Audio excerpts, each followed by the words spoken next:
அன்புறவுகளுக்கு வணக்கம். இன்றைய தினம் நாங்கள் வடமராட்சி வடக்கு பிரதேச ஒருங்கிணைப்பு குழு கூட்டம் தொடர்பான பதிவை பார்க்க இருக்கின்றோம்.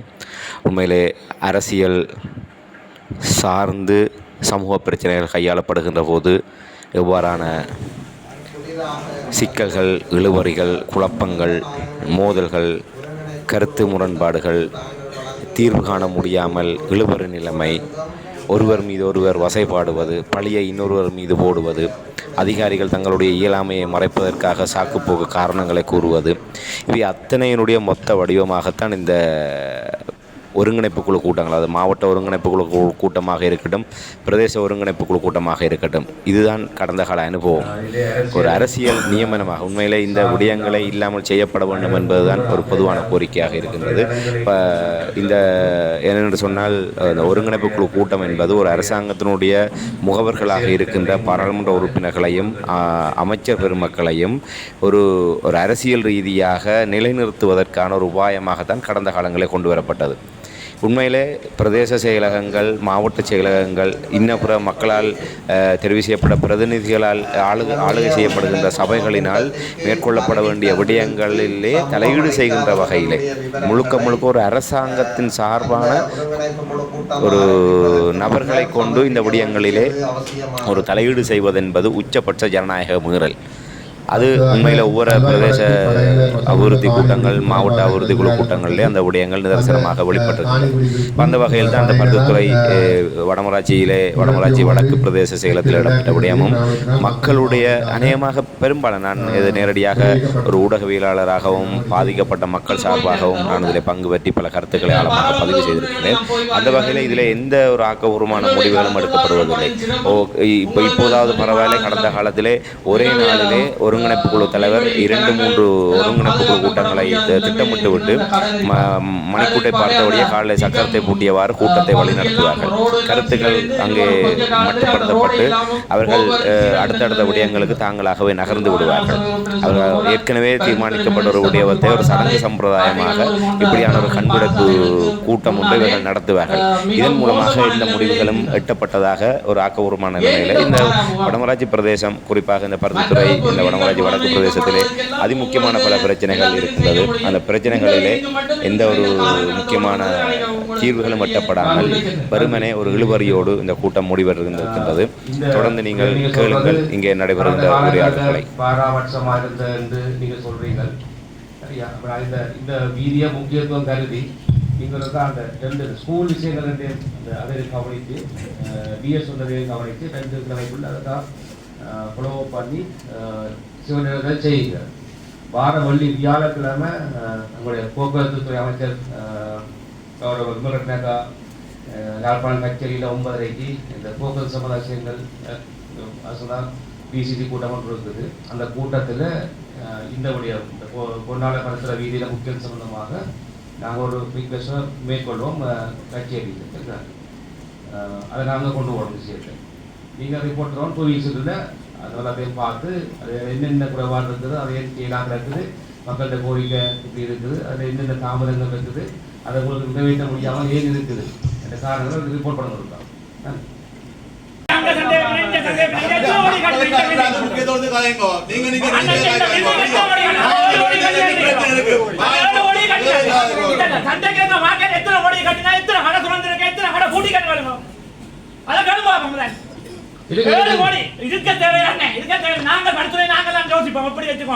சும்மா அங்க கட்டி போட்டு அப்ப எதுவும் யார் மக்கள் யாரை கூப்பிட வேண்டாம், மனக்கடை சண்டைக்காரரை கூப்பிடுவா.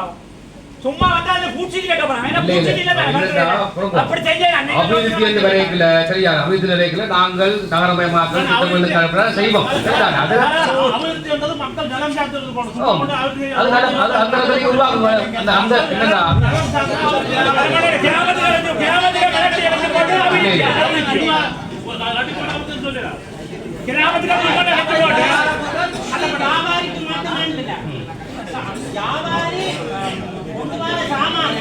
அங்க மக்களும் பயன்படுவாங்க.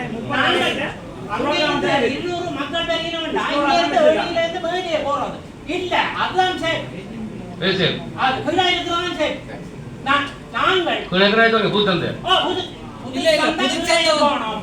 இது ஒரு சில பேர்த்த நடிப்புகள் மக்கள் சொல்ல வேண்டாம். அவர் சொல்ற மாதிரி அவற்ற ரவுண்ட் இல்ல, எங்களை ரவுண்ட், எங்களை நாங்கள் ரவுண்டாங்களா, எங்களை ரவுண்ட் மகளும் அங்க எங்களை கடத்துள்ள சங்கம் வந்து அங்கே 200 அங்க தவறு இந்த கீழே இருந்தான்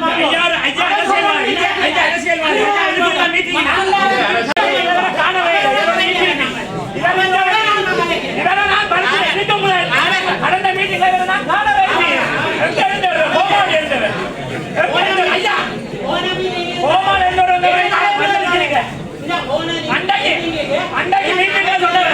அன்றைக்கு மீட்டிங்ல அதே நியூஸ்ல சொன்னவர்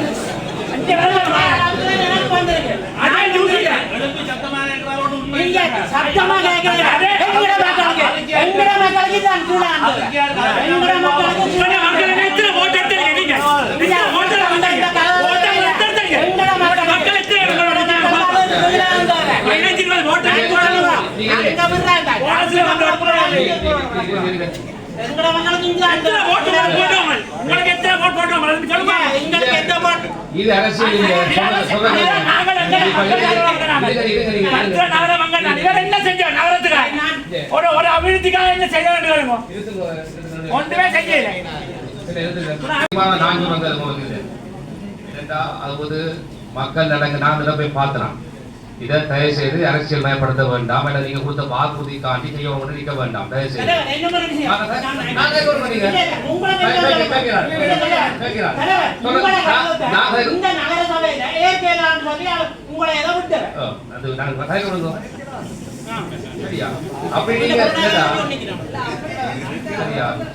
சட்டத்திட்டங்களின் படி ஒரு குழு தலையிட்ட கடகம் இயற்கையிலாண்டா அந்த இடத்துக்கு தான் இவரும் வந்து உங்களுடைய பதில் கேட்டு கொண்டிருக்க.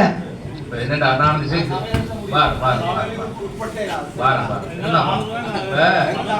சொல்ற கலவு கலைக்க விட்டாதான் கலைக்கலாம். நான் அதிகாரத்தை பண்ணினா அதிகாரத்துக்கு வந்துச்சு. நான் வந்து ஒரு அரசாங்கத்தின் பிரதிநிதி, சரியா, வடமராட்சியினுடைய பிரதேசபையினுடைய ஒருங்கிணைப்பு தலைவர். நான் வந்து யாராவது கோரிக்கை முன்வைச்சா, அரசியல் முன்வைச்சா இது நெருக்கமாக போட்டு பிடித்தறிவே இல்லை. அந்த கௌரவம் வழங்கப்படணும் தயவு செய்து. அது நான் சின்ன நேரத்தில் பெரிய நேரம் போகிற விஷயம், நான் மினிஸ்டராக எம்பியாக்கெல்லாம் போகிற விஷயம். ஆனால் ஒரு தீர்மானம் எடுத்தால் அந்த தீர்மானத்தை மதிப்போடும் என்னோட கலைப்போம் தயவு செய்து இப்படி பேச்சு வந்து அது அண்ணன் பேச்சு இருக்குது கலைக அப்படி பேச்சா இருந்து அதை விட்டு நான் செய்ய மாட்டேன் என்று தயவு சொல்ல வேண்டாம். அது யாராக இருந்தாலும் சொல்ல வேண்டாம். ஏனென்றால் நான் வந்து தான் தானே இந்த கூட்டத்தில் வந்து எடுக்க மாட்டேன். இதில் தேவையில்லாம வந்து இது நாங்கள் சொல்லலாம். அப்படி தயவுசெய்து முரண்பாடு வளர்க்க வேண்டாம். தயவுசெய்து இது மக்கள் அபிவிருத்தி சம்பந்தப்பட்ட விஷயம். எல்லாருக்கும் பொதுவாக இது மாதிரி மக்கள்கிட்ட பேசுறீர்கள், தலைவர் இருக்கிறீர்கள், நீங்கள் அறிவுரை இருக்கிறீர்கள், சரியா. ஒரு இந்திய தீர்மானம் எடுத்தா எல்லாரும் சேர்ந்து தான் நான் தீர்மானம் எடுக்கிறோம். தீர்மானத்தை மதிக்கும். அப்படி இல்லைன்னா நான் போய் கிடையாது, சரியா. அவையில தயவுசெய்து நான் என்னுடைய அபிப்பிராயத்தின்படி அந்த சந்தை போட்டிடம் வந்து நான் போய் பார்த்துறாங்க. அந்த சந்தைக்கு பிரச்சனை தயவுசெய்து இளங்காண்டு அதை நிவர்த்தி செய்து கொடுங்க. கொடுத்து அதை சிறப்பாக செய்யறதுக்கு செய்யறதா நீங்க மக்கள் செய்ய ஒரு பெரிய உதவியா இருக்கு. அதை ஆனா தற்காலிகமா அந்த சந்தைக்கு பிரச்சனையை உடனடியாக நீங்க தீர்த்து கொடுக்கணும், சரியா. இது வெள்ள பிரச்சனை இருந்தா அதை தீர்த்து கொடுக்கணும். படை சந்தைக்கும் பூச்சைக்கும் 50 மீட்டர் தான் இடைவெளி இருக்குது, கணக்க தூரம் இல்லை, சரியா. இல்ல நாங்கள் இதுல பிரச்சனையை தீர்க்கிறதுக்கு தான் இதுல ஒன்று கூடி இருக்கிறோம். இதுல சைக்கிள் ஊசியும் சங்கம் வீடு மாடி வர்றதுக்கு வேற இல்லை. இந்த இடத்துக்கு பிரச்சனையை தீர்க்கிறதுக்கு முன்வரும் கட்சி சார்ந்தா அடிபட்டு கொண்டு வீட்டுக்காரங்களோட நீங்க சைக்கிள்காரோட நீங்க மாறி மாறி அடிபட்டு கொண்டு பிரச்சனை தீர்வு காணுங்க. பிரச்சனைக்கு தீர்வு காணுங்க. சந்தையில இதான் பிரச்சனைனா அதுல பிரச்சனைக்கு தீர்வு கொண்டுவாங்க. அரசியல் தான் காய்ச்சி பண்ணிக்கோங்க. அரசியல் காய்க்க வேற என்ன அது பிரச்சனை. நாங்க அரசாங்கம் தீர்வு தருவோம் பிரச்சனை.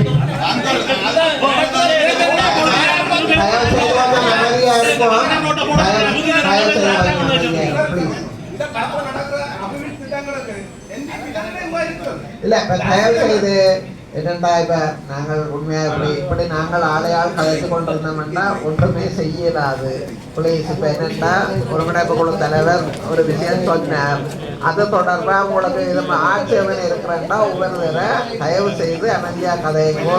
இது நாங்கள் எல்லாரும் கௌரவமான ஆட்கள் இருக்கிற இடம். அந்த கௌரவத்தை காப்பாற்ற வேண்டியது எங்கட கடமை. இந்த ஊடகவியலாளர்கள் எடுத்துக்கொண்டிருக்கிறோம். என்னுடைய தீர்மானம் சரிதானே, போட்ட சந்தையை சிறப்பாக இயக்கிறதுக்கான எல்லா ஏற்பாடையும் தயவுசெய்து செய்து கொடுங்க, ரன் பண்ணட்டும் சரிதானே. அது ஒரு நிரந்தரமான நல்ல ப்ராஜெக்ட். அந்த ப்ராஜெக்ட் அதை செய்யுங்கோ. ஆய்வுகளை கொண்டு வாங்க. ஆய்வில் இருக்கிற குறைபாடு நாங்கள் அதை தீர்த்து வைப்போம். அப்போ நான் சந்தையை அந்த எது எடுக்கிற இல்லை. அதான் இந்த தீர்மானம். அடுத்த போகும்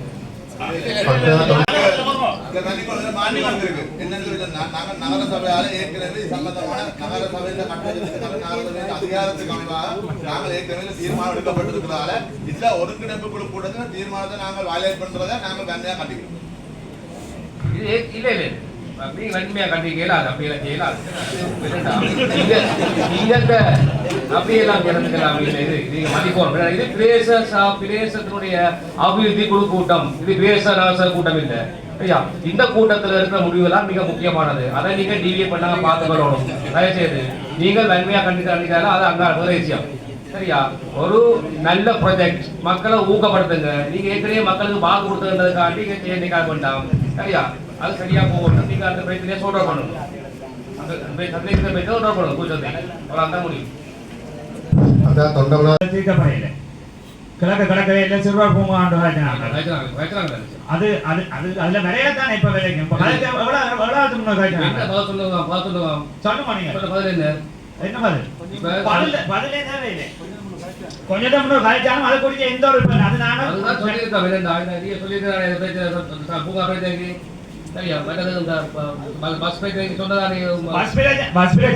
நீங்க அதுல என்ன முடிவெடுத்தீங்க எங்களை கூப்பிட்டு கலந்து ஆலோசிச்சு ஒரு பஸ் வந்து எங்களுக்கு மறைக்கிறாங்க. பஸ் வந்து 51 ஓடாது இல்லை எங்களோட பிரச்சனை. இது சம்பந்தமா எங்களுக்கு எந்த ஒரு அழைப்பு தரம் எங்களுக்கு இதைத்தான் நான் சொல்றேன்.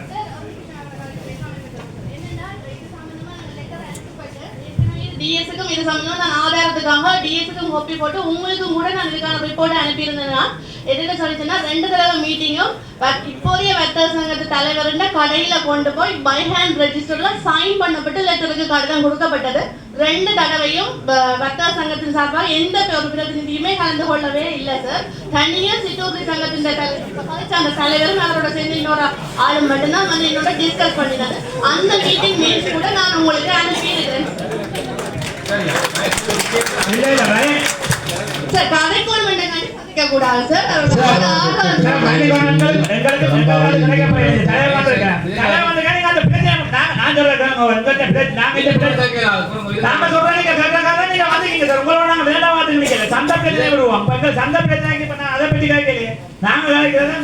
மறைக்குது அதுக்குரிய மயங்களை கூப்பிட எங்களோட தலைவர் பண்ணுங்க. தலைவருக்கு மறைக்க இதே அவன் சொல்லலாம். அவன் நிறைய சொல்லிக்கொண்டா இருக்கிறான். அவன் சொன்ன என்ன செஞ்சிருக்கா. அப்ப நீங்கள் இன்னொரு மீட்டிங் கொண்டு நீங்களும் சேர்ந்து போடுங்க பார்ப்போம். போட்டு இதுக்கு ஒரு முடிவான காணுங்க பார்ப்போம். நான் வேண்டாம் கைக்கல சார். வேண்டாம் கைக்கிற உங்களுக்கு அப்படி இருக்குது. நீங்க மேல கருத்துக்கு மதிப்பளிச்சா எங்களுக்கு வேண்டாம் கைக்கல சார். அவன்மெண்டா சொல்லுங்க. சொல்லுங்க. அட வந்தாவே இல்லையா?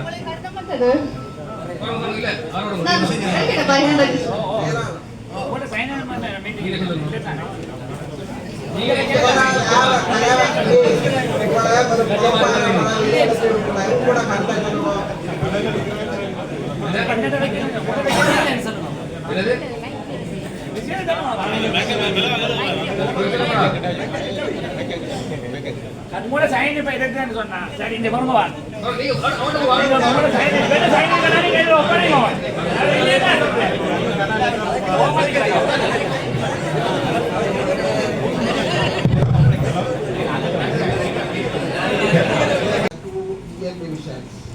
There are a lot of illegal sand mining going on. The activities to prevent that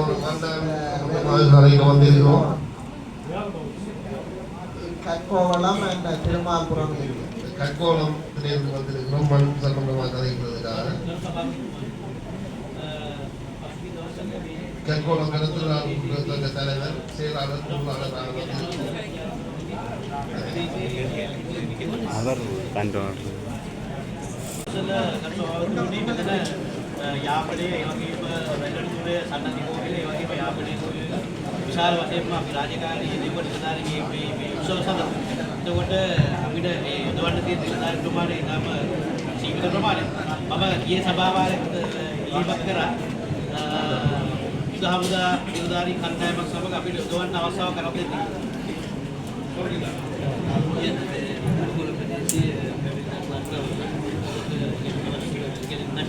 අපි වඩ කියලා එතකොට ඒ සම්පූර්ණයෙන් ඉන්පෙක්ෂන් දාලා දැන් අත්දැකීම් කියලා අපිට අනාවරණ වුණා අත්දැකීම් හයිදරි දැන් රිමාන්ඩ් කරලා ඒකට කොහොමද அந்த கற்கோலத்தில் வந்து 406 பிரிவில் வந்து கடற்கரையில் வந்து மாடியில் வந்து ஒரு பிரச்சனை ஒன்று ஏற்பட்டு மாடியில் வந்து உடைச்சி அப்படி வந்து பிரச்சனை ஒன்று நடந்து முறைப்பாடு ஒன்று போலீஸ் நிலையத்தில் கிடைக்கப்படுது. அது சம்பந்தமாக வந்து விசாரணை செஞ்சு 4 பேர் வந்து கைது செய்யப்பட்டு நீதிமன்றத்தில் வந்து முற்படுத்தப்பட்டிருந்தாங்க. சார் சொல்கிறேன் என்னென்னு சொன்னால் குறிப்பிட்ட காலங்களில் வந்து சன்னதி நல்லூர் டியூட்டி அப்படின்னு போகிறனால வந்து இதுக்கு தனியாக கற்கோளம் பிரதேசத்துக்கு மட்டும் டியூட்டின்னு சொல்லி போடுறதுக்கு வந்து ஆட்கள் குறைவாக இருந்தனால வந்து போடப்பட இல்லை. இப்போ என்னென்னா இப்போ தொடர்ந்து குறிப்பிட்ட 3-4 நாட்களாக வந்து கற்கோளம் 406 ஜிஎஸ் பிரிவுக்கு மட்டும் தனியாக வந்து டியூட்டிக்கு வந்து அதை போட்டிருக்கு. அதனால சொல்கிறாரு தொடர்ந்து வர காலங்களில் வந்து அந்த இந்த 2 பிரிவுகளுக்குமே வந்து பாதுகாப்புக்கு வந்து ஆட்கள் வந்து போடுறாராம். அது இல்லாமல் இதுக்கு வந்து இராணுவத்தின் உதவியையும் கொஞ்சம் சார் வந்து பெற்றுத்தர சொல்லி கேட்குறாரு. எடுக்கலன்னு போராடுறீங்கள், எடுத்தா பிறகு ஆவிகாம் போயிட மட்டும் கேட்குறீங்கள். சரியா? அதான் முரண்பாடாக இருக்குது.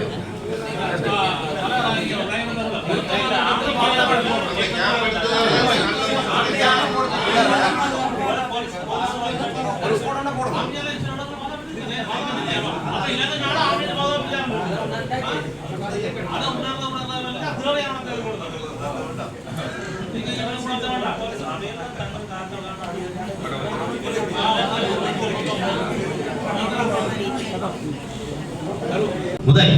එතකොට අපි මම පිළිපෙරත් මේ සභාවෙම ඉල්ලා සිටියා වල්ලිපුරම් අක්කෝලම ඔය ප්‍රදේශයේ ආරක්ෂාව සම්බන්ධයෙන් ඔය විශේෂයෙන්ම වැලිගැලීම් සම්බන්ධයෙන් ඒ සම්බන්ධයෙන් අපි කතා කරා වල්ලිපුරම් කෝවිලේ ගයක් ගන්න. ඒතකොට ඒ ගේ අපිට දෙනවා කියලා කිව්වා. එතකොට එතන ස්ටීම් කණ්ඩායමක් නතර කරන්න පුළුවන් නම් හොඳයි. ඒ ලැබෙනකම් මම කියන්නේ නිලධාරිගේ වෘතාවයක් ලොකු වෘතාවයක් තියෙනවා. එතකොට යුද හමුදාව සමග කතා කරලා අපිට දිවා රාත්‍රී සත්‍යයක් දවන්න පුළුවන්. ඒ කණ්ඩායමක් අපිට අරන් දෙන්න මේ කම්පියුටර් අනුමැතිය අරන් දෙනවා නම් අපිට පොලිස් නිලධාරියෝ දොලා යුද හමුදාව එකක් බඳිනවා දිවා රාත්‍රිය දවන්න පුළුවන්. ඒ අපිට කට්ටිය එක්ක නෑ. මේක සම්බන්ධ කරලා තියෙනවා නේ මේක. රිපෝට් එක අපිට ඇවිල්ලා තියෙනවා. පොලිස් කට්ටිය ඒකට විතර සම්බන්ධ කරා.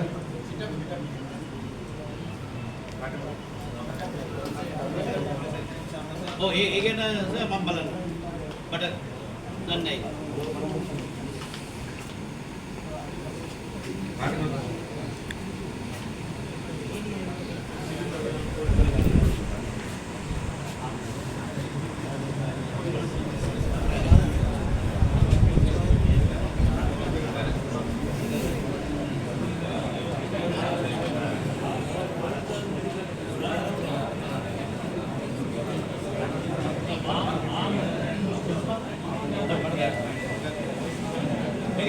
पुलिस के सपोर्ट करा इंडिरेक्टेड ऑफिसर मैंने डिपर दिया था मौके में दिया था पुलिस संबंध दिया था पुलिस इंडिरेक्टेड ऑफिसर के संबंध है මේකේ බලන්න ඕනේ ඔව්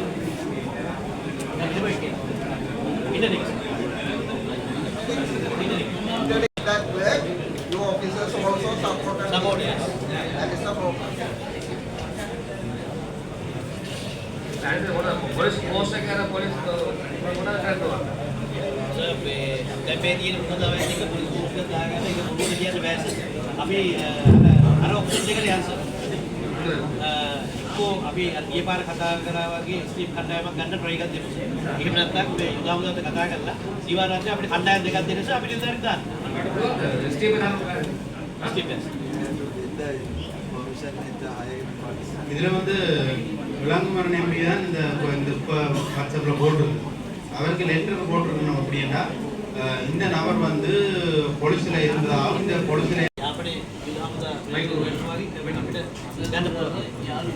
யாழ்ப்பாணத்தில் வந்து இராணுவப்படை இருக்காங்க. யாழ்ப்பாண இராணுவப்படை தலைமையகத்துக்கு வந்து இது சம்பந்தமா சொல்லி இராணுவத்திலையும் இதுக்கு டியூட்டி யாருக்கு இருக்க சொல்லி சார் உங்களுக்கு சொல்லி ரிக்வெஸ்ட் பண்றாங்க. இப்போ நீங்கள் நாக்கருக்கா தேவம் என்ன நீங்கள் எந்த கூட கோரிக்கை என்ன வேலை இருக்குது அங்கே இருக்கிறதா ஓ இப்போ இருக்குது ஓ இப்போ 2 பேர்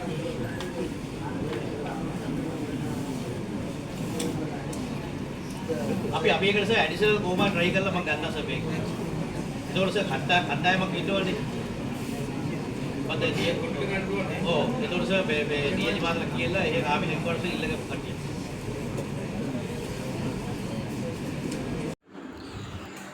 உறவுகளை பார்த்திருப்பீர்கள். ஒரு விடயத்தை ஒரு நேர்மையாக அதுக்குரிய தரப்பினர் கையாளுகின்ற போது ஏற்படுகின்ற நிலைமைக்கும் இவ்வாறு உள்நோக்கங்களோடு இந்த விடயங்களை கையாளுவதற்கும் இருக்கின்ற வேறுபாடுகளை நாங்கள் கண்கூடாக காண முடியும். குறிப்பாக வடமராட்சி பிரதேசத்திலே இன்று தலையாய பிரச்சனையாக இருப்பது இந்த கடலோர பகுதிகளில் இருக்கின்ற வீதி மற்றும் கடலோர அணைக்கட்டுகளுடைய சிதைவு. ஒரு ஊடகவியலாளராக நான் கடந்த ஆண்டே இந்த விடயத்தை சம்பந்தப்பட்ட தரப்பினருக்கு கொண்டு வந்திருக்கின்றேன். ஊடக செய்தி அறிக்கையிடல் மூலமாகவும் அது கொண்டு வரப்பட்டிருக்கின்றது. அந்த திக்கம் மற்றும் சக்கோட்டை சபரியார் தேவாலயத்துக்கு முன்பாக மற்றும் மெதடிஸ் காட்லி அந்த பாடசாலைகளுக்கு முன்பாக பருத்தித்துறை துறைமுக பகுதியில் வீதிகள் தாளிறங்கி அதனால் ஏற்பட்டிருக்கின்ற அபாயம் குறித்து உடனடியாகவே அப்போது பிரதேச செயலாளராக இருந்த திரு சத்யசீலன் அவர்களுக்கு நேரடியாக அவருடைய கவனத்துக்கு கொண்டு சென்று அவருடைய தலையீட்டின் பேரிலே அவருடைய அறிவுறுத்தலின் பேரிலே உடனடியாக அந்த பருத்தித்துறை பிரதேச செயலகத்துக்கு உட்பட்ட இடங்களிலே அந்த கருங்கல்கள் போட்டு அதை நிரப்புவதற்குரிய நடவடிக்கைகள் மேற்கொள்ளப்பட்டிருந்தது. அப்போதே இது உடனடியாக சீர் செய்யப்பட வேண்டும் என்ற விடயம் சுட்டிக்காட்டப்பட்டது. இது அரசியலாக்கப்பட்டு இப்போது புதிதாக அரசியல் அரியணை ஏறி இருப்பவர்கள் இதை ஒரு அரசியலாக்கி இதோ நாங்கள் செய்கின்றோம், இதோ இத்தனை மில்லியனை ஒதுக்கி இருக்கின்றோம், இதை செய்கின்றோம் என்று வாயாலே வடை சுட்டார்கள். எதுவுமே நடைபெறவில்லை. அடுத்த ஒரு வருடம் முடிவுக்கு வந்து அடுத்த மாரி காலம் தொடங்கிவிட்டது. இன்னும் ஒரு மாதத்திலே இன்னும் 2 கிழமைகளிலே பருவமழை ஆரம்பிக்கப் போகின்றது. அதற்கு முன்னர் காற்றினுடைய வேகம் அதிகரிக்கப் போகின்றது. அவ்வாறு அதிகரிக்கின்ற போது கடல் கொந்தளிப்பு என்பது கரையை நோக்கி வரப்போகின்றது. ஏற்கனவே இதனுடைய பாதிப்பு என்பது அவ்வாறு இருக்கின்றது. ஆகவே அந்த அணைக்கட்டு அந்த திக்கம் பகுதிகளில் இருக்கின்ற ஒரு பகுதியிலே ஏற்பட்ட அந்த வீதி தாளிறங்கிய பள்ளத்தை கருங்கல்லை கொண்டு நிரப்பி இருக்கின்றார்கள். அந்த கருங்கல் அந்த ஓட்டை வழியாக கடலுக்குள் சென்றிருக்கின்றது. அந்த கடல் அந்த அணைக்கட்டிலே மோதுகின்ற இடம் ஒரு பாரிய குழி போன்று காணப்படுகின்றது. அதோடு அருகாமையில் இருக்கின்ற எல்லாம் ஒரு கிட்டத்தட்ட நான் நினைக்கிறேன் ஒரு 50 ஆண்டுகளுக்கு முற்பட்ட 50 ஆண்டுகளோ பல தசாப்தங்களுக்கு முன்னரான கட்டுமானம், மிக சுண்ணாம்பு கற்களை கொண்டு அது கட்டப்பட்ட கட்டுமானம் மிக பலகீனமான நிலைமையில் இருக்கின்றது. அதை சுற்றி இருக்கின்ற மணல் பகுதிகள் அதனுடைய தன்மைகள் இழந்து அது ஒரு மிக மெதுவான நிலைமைக்கு மாறி இருக்கின்றது. அந்த வீதிகளிலே கால் வைத்தாலே கால் புதைகின்ற அளவுக்கு அந்த மணல் பகுதி தன்மை இழந்து போயிருக்கின்றது. நிச்சயமாக இந்த மழை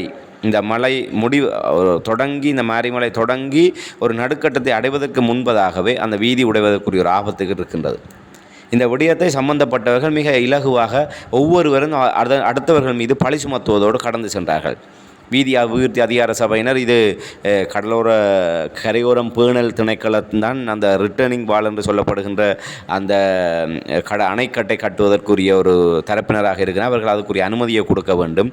அது கொழும்பு மட்டத்தில் அதற்கான இழுவறிகள் இடம்பெற்றுக் கொண்டிருக்கின்றது. ஆகவே அவர்கள்தான் இதில் முடிவெடுக்க வேண்டியவர்கள் என்று இன்று இது எப்போது செய்திருக்க வேண்டும். போன மழை இந்த ரோடு தாளிறங்கி இருக்கின்றது. அது கட்டினால்தான் வீதியை சரியான முறையில் செப்பனிட முடியும் என்று சொன்னால் அதை உரிய முறையிலே விரைவுபடுத்தி அதை செய்திருக்க வேண்டும். இன்னொரு 2 கிழமையிலே மழை ஆரம்பிக்க போது இப்போதும் அவர்கள் அதே பல்லவியை தான் பாடிக்கொண்டு போன வருஷம் என்ன கதையை சொன்னார்களோ இன்றும் அதே கதையை தான் சொல்கின்றார்கள்.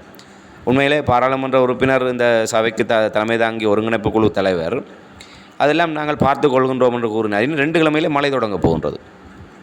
ஒருவேளை ஏனைய இடங்களிலே தென்னிலங்கையிலே ஏனைய நாடுகளிலே இந்தியா போன்ற இடங்களிலே நாங்கள் பார்த்திருக்கின்றோம். இன்று மலைநாட்டு பகுதிகளில் ஒரு பேருந்து சிலருடைய கவனக்குறைவு காரணமாக விபத்துக்குள்ளாகி பலர் உயிரிழக்கின்ற போது தலைப்புச் செய்திகளாக வருகின்றது, பலருடைய அனுதாபத்தை தொடுகின்றது. அப்படி ஒரு சம்பவத்தை வடமராட்சியில் பார்க்க விரும்புபவர்கள்தான் இது அசண்டை இனமாக இருக்கின்றார்கள். உண்மையிலே அந்த ரோட்டுக்கு கீழாக இருக்கின்ற கடல் அரிப்பு, அந்த மண் தன்மை இழந்திருக்கின்ற நிலைமை வீதியிலே பயணிக்கின்ற அந்த பேருந்தினுடைய சாரதிகளுக்கு நிச்சயமாக தெரியாது. அந்த 751 763 வலைத்தடத்திலே பேருந்துகள் நிச்சயமாக ஒரு 20-30 பயணிகளோடு தினசரி ஒவ்வொரு பேருந்து சேவையும் இடம்பெற்றுக் கொண்டிருக்கின்றது. அப்படி பயணிகளோடு பயணிக்கின்ற போது அந்த இடத்திலே வீதி தாளரங்கமாக இருந்தால் அந்த பேருந்து கடலுக்குள்ளே விழ வேண்டிய ஒரு நெருக்கடி ஏற்படும். அவ்வாறு விழுகின்ற நேரத்திலே கடல் அலை என்பது கடல் காற்றின் காரணமாக மிக கொந்தளிப்பான நிலைமையிலும் ஒரு வெள்ளப்பெருக்கு ஏற்படுகின்ற நிலைமையும் காணப்படும். ஆகவே கடலிலே அந்த பேருந்து விழுகின்ற போது அது கடலிலே அடிபட்டு நீரிலே மூழ்கி காயங்களுக்குள்ளாகியும் உயிரிழக்கக்கூடிய ஒரு அபாயமான நிலைமை இருக்கின்றது. இதை சொல்கின்ற போது அதெல்லாம் அவங்களுக்கு தெரியும், அதனால் தான் நாங்கள் பார்த்து கொண்டிருக்கின்றோம் என்று ஒருங்கிணைப்பு குழு தலைவர் அசண்டை இனமாக சொல்கின்றார். இதை கரையோரம் பேணல் திணைக்களம், வீதி அபிவிருத்தி அதிகார சபை மற்றும் பல திணைக்களங்கள் பல தரப்பினர் இதில் தொடர்பட்டிருக்கின்றார்கள். இந்த விடயத்தை இந்த ஒருங்கிணைப்பு குழு தலைவர் தன்னுடைய அமைச்சர் மூலமாகவே இல்லை தானோ பாராளுமன்றத்துக்கு இந்த விடயத்தை எடுத்து சென்று ஒரு சிறப்பு தீர்மானத்தின் மூலமாக ஒரு இடத்திலே சகல தரப்பினரை ஒன்று கூட வைத்து அந்த இடத்திலே தீர்மானம் எடுத்து உடனடியாகவே இதை நடைமுறைப்படுத்த முடியும். அதை செய்வதற்கு இவர்கள் தயாரா? இல்லை. எல்லாரும் கைப்புண்ணுக்கு கண்ணாடி தேடுவதை போன்று ஒவ்வொருவர் மீது ஒவ்வொருவர் காரணங்களை கூறிவிட்டு பார்க்கலாம் என்று கடத்தி கொண்டிருக்கின்றார்கள். ஒருவேளை நாளை அப்படி ஒன்று நடந்தால் முதல் நபர்களாக இவர்கள் பொட்டலங்களோடு வந்து அனுதாபம் தெரிவித்துவிட்டு அதையும் அரசியல் அறுவடையாக்குவதற்கு காத்து கொண்டிருக்கின்றார்களோ தெரியவில்லை. இது ஒருவர் அவர் இவர் என்று எந்த பாகுபாடும் இல்லை. தமிழ் தேசிய பரப்பில் இருக்கின்ற பாராளுமன்ற உறுப்பினர்களுக்கும் இந்த கடப்பாடு இருக்கின்றது. இந்த வடமராட்சி மக்கள் ஒவ்வொருவருக்கும் வாக்களித்திருக்கின்றார்கள். அந்த வடமராட்சி மக்களுடைய அந்த அத்தியாவசிய தேவைகளை நிறைவேற்றுவது அவர்களுடைய அனைவருடைய கடமை. எல்லோருக்குமே தெரியும் இதனுடைய ஆழம், இதனுடைய அபாயம், உடனடி தேவை எல்லோருக்குமே தெரியும். ஆனால் யாருமே மக்களுடைய நலன் சார்ந்து சிந்திப்பதற்கு இந்த எவருமே இல்லை. அது அரசு சார்பானவர்களாக இருக்கட்டும், இல்லை தமிழ் தேசியம் சார்ந்திருப்பவர்களாக இருக்கட்டும், இல்லை அரசோடு ஒட்டி உறவாடுபவர்களாக இருக்கட்டும், எந்த ஒரு தரப்பினருக்குமே மக்களுடைய பிரச்சனையை நேர்மையாக அணுகி தீர்வு காணக்கூடிய அளவுக்கு யாருமே ஒரு வல்லமை உள்ளவர்களாகவோ. இதன் காரணமாகத்தான் இவ்வாறான அவலங்கள் தொடர்கதையாகி கொண்டிருக்கின்றது. பல ஆயிரக்கணக்கான மக்கள் தினசரி பயன்படுத்துகின்ற அந்த வீதி மிகப்பெரிய ஒரு அவலத்தோடு இருக்கின்றது. நீங்கள் முன்னர் பார்த்திருப்பீர்கள் அது தொடர்பான உரையாடல்களே. அதிலே அது என்னால் முன்வைக்கப்பட்ட அந்த விடயங்கள் அது ஒளி வடிவத்திலே இதில் சேர்க்கப்படவில்லை. ஆனால் மிக காத்திரமாக அந்த விடயங்கள் சொல்லப்பட்டது. ஆனால் அதுக்கான எந்த ஒரு ஆக்கபூர்வமான முடிவுகளும் அதில் எடுக்கப்படவில்லை.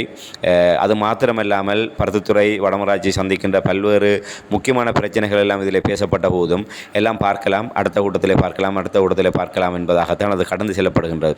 ஆகவே இந்த ஒருங்கிணைப்பு குள்ளத்தில் எடுக்கப்பட்ட முடிவுகளை அடியொற்றியதாக அடுத்த விடயங்கள் முன்னெடுக்கப்படுமா, அது யார் தொடர்வது என்பதெல்லாம் ஒரு கேள்வி. இனி அடுத்த ஒருங்கிணைப்பு குழு கூட்டம் நடைபெறுகின்ற போதுதான் இந்த மதிப்பீடுகள் தொடர்பாக அங்கே அவர்கள் முன்வைக்கக்கூடிய நிலைமை இருக்கின்றது.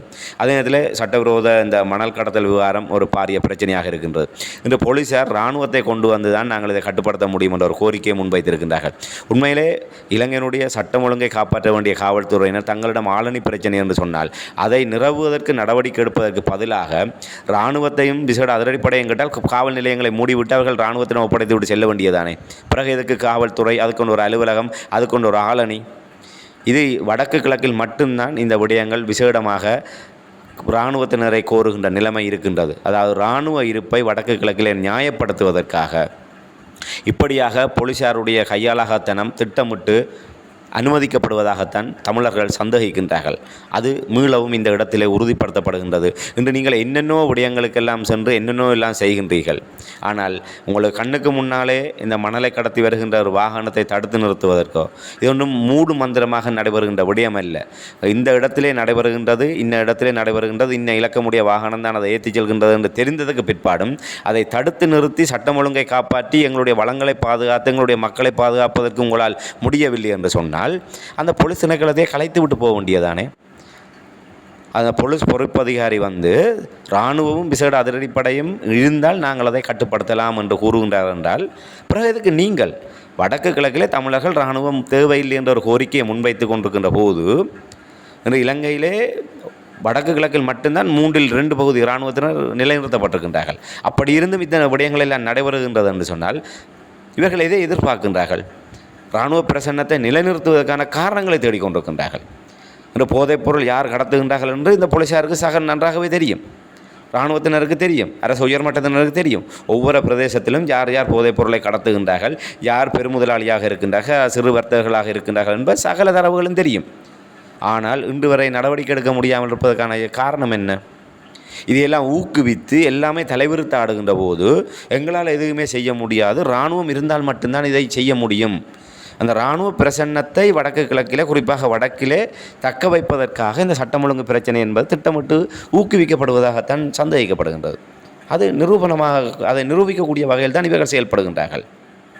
ஆகவே இந்த இடத்திலே குற்றம் நடைபெற்று கொண்டிருக்கின்றது. அதிலே தமிழர்கள் குற்ற தரப்பினராக இருக்கின்றார்கள். அதற்காக அதை நாங்கள் நியாயப்படுத்திவிட்டு சென்றுவிட முடியாது. அந்த விடயங்களும் தடுக்கப்பட வேண்டும். அது யார் சட்டத்தின் அடிப்படை, சட்டத்தின் பார்வையில் யார் தவறு செய்தால், தமிழரோ சிங்களவரோ முஸ்லீமோ எந்த பாகுபாடும் இல்லை. அது எங்களுடைய மாமனோ மச்சானோ அண்ணனோ தம்பி எவனாக இருந்தாலும் சட்டத்தின்படி நடவடிக்கை எடுக்கப்பட வேண்டும். ஆனால் அதை காரணங்காட்டி இவர்கள் பொறுப்பானவர்கள் தங்களுடைய கடமைகளை தவறுவதையும் நாங்கள் ஒருவதுமே ஏற்றுக்கொள்ள முடியாது. ஆகவே போலீஸார் வீதிக்கு வீதி எந்த மூலையிலே நின்றால் லைசன்ஸ் இல்லாமல் மோட்டார் சைக்கிள் ஆவணங்கள் இல்லாமல் வருவார்கள் என்பது தெரிந்து அந்த இடத்துலேருந்து வளைத்து பிடித்து லஞ்சம் என்ற தெரிந்தவர்களுக்கு எங்கே மணல் மாஃபியாக்களையும் போதைப்பொருள் மாஃபியாக்களையும் கட்டுப்படுத்துவதற்கு அவர்கள் தெரியாமல் இல்லை. அப்பாவிகளோடு தான் இவர்களுடைய விளையாட்டு. எங்கே செய்ய வேண்டுமோ, சட்டம் ஒழுங்கை நிலைநாட்டுவதற்கு என்ன செய்ய வேண்டுமோ அதை செய்வதில்லை என்பது மக்களுடைய ஒரு மிக பிரதானமான குற்றச்சாட்டாக இருந்து வருகின்றது. உண்மையிலே மக்களுடைய குரலாகத்தான் இந்த விடயங்கள் வெளிப்பட்டு கொண்டிருக்கின்றது. ஆகவே மக்களுடைய அந்த குரல்கள், மக்களுடைய கோரிக்கைகள் இவை எவையுமே செவிசாய்க்கப்படுவதில்லை. இன்று கண்ணுக்கு முன்னாலே இந்த விடயங்கள் நடைபெற்று கொண்டிருக்கின்றது. அதை தடுப்பதற்கு நாதியற்ற நிலைமை தான் இருக்கின்றது. எத்தனை நீங்கள் டிசிசி மீட்டிங்கை போட்டாலும், எத்தனை அமைச்சர் வந்தாலும், என் ஜனாதிபதியை வந்தாலும் உங்களுடைய மனங்களிலே மாற்றங்கள் ஏற்படாத வரை இங்கே எந்தவித மாறுதல்களை நாங்கள் கண்டுவிட முடியாது என்பதுதான் உண்மை. என்றால் இதுதான் நாங்கள் கண்ட உண்மை. இது வெறுமனே இப்படியே கூடி கதைத்து விட்டு பத்திரிகை செய்திகள் ஊடகங்களுக்கு தலைப்புச் செய்தியை கொடுப்பதோடு மட்டுமே இது கடந்து செல்வதாகத்தான் இருக்கும். ஆகவே மாற்றம் என்பது உண்மையிலே மக்களுக்கு சேவை செய்கின்ற, மக்களுடைய வரிப்பணத்திலே சம்பளத்தை பெறுகின்ற பாராளுமன்ற உறுப்பினர்களாக இருக்கட்டும், அரசு உத்தியோகத்தர்களாக இருக்கட்டும், இல்லை இன்னபிற மக்கள் பிரதிநிதிகளாக இருக்கட்டும், அத்தனை பேரும் உங்களுடைய மனச்சாதியை தொட்டு நாங்கள் வாங்குகின்ற சம்பளத்துக்கு நேர்மையாக வேலை செய்கின்றோம் என்று நீங்கள் சிந்திக்கின்றீர்களோ அன்று இந்த நிலை மாறும். நன்றி, வணக்கம்.